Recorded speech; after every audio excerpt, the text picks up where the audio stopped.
बिस्मिल्लाहिर्रहमानिर्रहीम 18.3 न्यूमेरिकल में कह रहा है carbon 14 has a half life of 5730 years.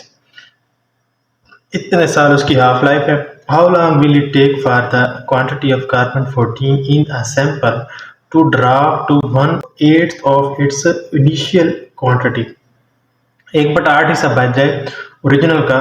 पूछ ये रहा है कि भाई कार्बन 14 का कितना सैंपल में से कितना वो बचेगा, तो उसका वो बताना है कि कितनी देर लगेगी।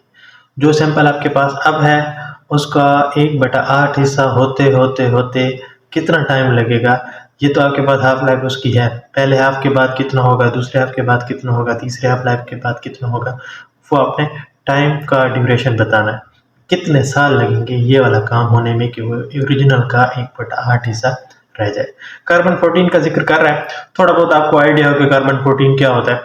कार्बन 14 जो है वो कोई, जैसे हम बुक्स में देखते हैं कि एज एस्टिमेशन के लिए यूज होता है। कार्बन 14 एक रेडियोएक्टिव आइसोटोप है कार्बन का, ये भी बीटा मीटर है। तो फिर ये होता है कि जो भी ऑर्गेनिज्म होता है जब जिंदा होता है तो ये कार्बन 14 का कंटेंट अपने पास रख लेता है, लेता रहता है। फिर उसके बाद जैसे ही वो जो ऑर्गेनिज्म है डाई करता है, मरता है, तो फिर उसके बाद ये होता है कि कार्बन का जो कंटेंट्स हैं वो अब लेना बंद कर देता है। तो जैसे ही वो लेना बंद करेगा तो उसके बाद ये होगा कि जो कार्बन 14 होगा वो उस प्रोसेस में डिके होना स्टार्ट हो जाएगा एक खास रेट पे। तो फिर उस रेट के बाद फिर ये होता है कि हमें पता चल जाता है कि जो स्पेसिमन जिसको हम लोग देख रहे हैं वो उसकी एज कितनी होगी या कब उसमें से कार्बन कंटेंट्स जो है वो किस रेट से डिके हो रहे हैं। कैंप फायर में एंशिएंट टाइम्स में जो पहले दौर थे तो उसमें जो लोग गारों वगैरह में आग जलाते थे तो वहाँ पर उस पता चल जाता था भाई अब जो उसके कंटेंट बच गए हैं और उस वक्त से डिके का प्रोसेस स्टार्ट हुआ है।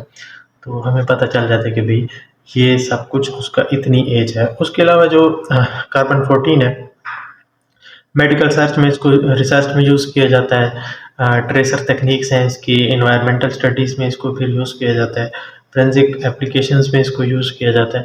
बहुत सारे इसके यूजेस हैं। तो कहीं पे लेबलिंग टेक्निक से टैगिंग करके मॉलिक्यूल्स के साथ या बहुत सारे ड्रग्स वगैरह में, न्यूट्रिएंट्स वगैरह में, या जहाँ पर कोई आपको उसके रिसर्च पर्पस के लिए चाहिए, तो साइंटिस्ट इसमें फिर ये है कि पोल्यूशन वगैरह और कार्बन साइकिल की जो ट्रैकिंग टेक्निक्स होती हैं उसके अकॉर्डिंग फिर इसको यूज़ किया जाता है। बहरहाल इसका ज़्यादा कंसर्न हमारा ये है कि हमने इसको न्यूमेरिकल पॉइंट से कैसे देखना है। तो कभी हुआ तो इस पे डिस्कस करेंगे भी किस तरह से ये जो है एज एस्टिमेशन का प्रोसेस कैसे होता है, कैसे इसका फार्मूला ड्राइव किया जाता है और किस तरह से ये यूज़ होता है।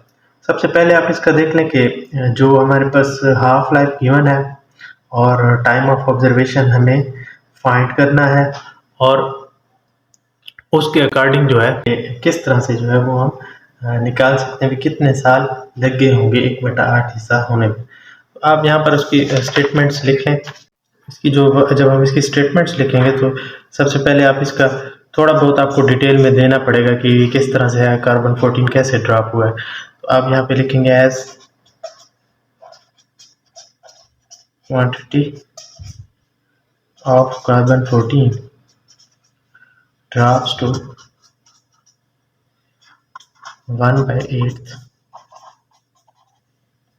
of original sample। 1/8 हो गया, it means that 3 half lives has been elapsed। 3 half life गुजर चुके हैं। कैसे गुजरी होंगी? 1/2 हिस्सा होगा तो 1 हाफ लाइफ गुजरेगी, 1/4 हिस्सा होगा तो 2 हाफ लाइफ गुजरेंगी, 1/8 हिस्सा होगा तो 3 हाफ लाइफ गुजरेंगी, 1/16 हिस्सा होगा तो 4 हाफ लाइफ गुजरेंगी। इस तरह से हम इस चीज़ को देखते हैं। तो 3 हाफ लाइफ गुजर चुकी हैं, इसका मतलब ये होगा जो टाइम ऑफ ऑब्जर्वेशन आप देख रहे हैं अभी कितना टाइम गुजर चुका है। Time will be equal to number of half lives multiplied by original half life of sample. Original या जो उसकी गिवन हाफ लाइफ है, original half life of sample, जो एक्चुअल उसकी हाफ लाइफ है, ओरिजिनल भी कह सकते हैं, एक्चुअल भी कह सकते हैं, actual half life of sample, sample की जो एक्चुअल हाफ लाइफ है। अब उसके बाद फिर आपके गिवन स्टेटमेंट्स में देख लो, T will be equal to time is equal to number of half life कितनी है 3, और जो सैंपल की ओरिजिनल हाफ लाइफ है वो है कार्बन 14 की 5730 एयर, इतने साल उसकी हाफ लाइफ है। तो इसको जब हम मल्टीप्लाई करेंगे तो हमारे पास जो इसका आंसर निकलेगा 3 multiplied by 5730 that is equal to 117,190।